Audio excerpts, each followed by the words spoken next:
Now I'd just like to cover the pencil tool options in a little more detail. So double clicking, you'll see we've already covered the fidelity slider and the difference between accurate and smooth.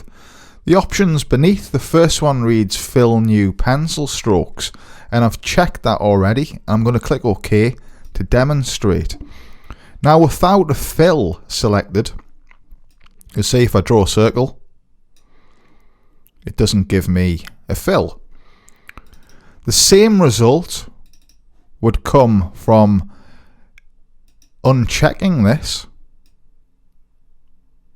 and drawing a circle like so. There's no fill. If however it is selected and we have a fill color assigned, when we draw a new shape it assigns that fill color. So again, if that wasn't checked, and even if we had a fill here, it assigns no fill. So that's simple enough. So that's the difference between fill and no fill. For the next option, we have keep selected, and that's already checked. So I'll show you what that does. If I draw a line, you see that it remains selected. Unchecking keep selected. If we draw a line, it's no longer selected after we finish drawing it. So that's a difference there. Going back in, we have option key toggles to smooth tool. Now this basically means it does what it says on the tin. If we click the Alt option key, as it is on the Mac anyways, it toggles to the smooth tool. Now the smooth tool actually isn't something I use personally, so it's nothing that I'm going to teach here. The smooth tool is used by some people in illustrations, but it's not something I use in logo design. The next one is close paths when ends are within 20 pixels as it's stipulated. I can reduce this. Now what this is when I draw a shape, I'm going to go for the circle again. You'll see that that circle appears next to my pencil icon. Now this denotes the fact that the computer is going to close this shape. Now according to what number is stipulated here gives the distance where the computer will give me that option to close the shape. So if I select 1, draw that circle again, you'll see that that option to close the shape isn't appearing where it previously did. It's at a much closer point.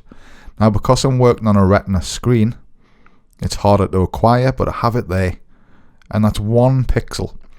So I've had to bring that end point very close to the starting point. The default, I believe, is 20, and 20 is the best position to keep it at.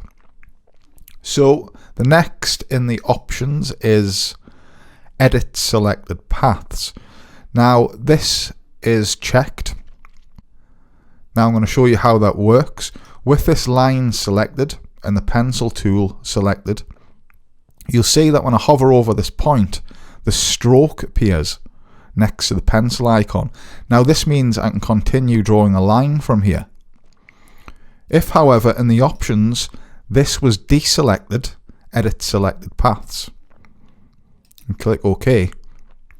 Now when this line is selected, we can no longer continue from this line. You'll see if we zoom in, there's a gap there between, and we're not given that stroke when we hover over with the pencil tool. So that's a difference there, and that covers those options for the all new pencil tool, and they are something you can use for personal preference. Again, I'll show you what mine are.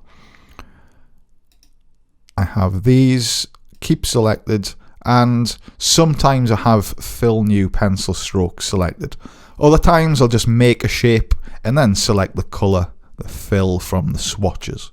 In logo design in particular, it's often beneficial to have fill new pencil strokes unchecked so that you can see your sketch beneath.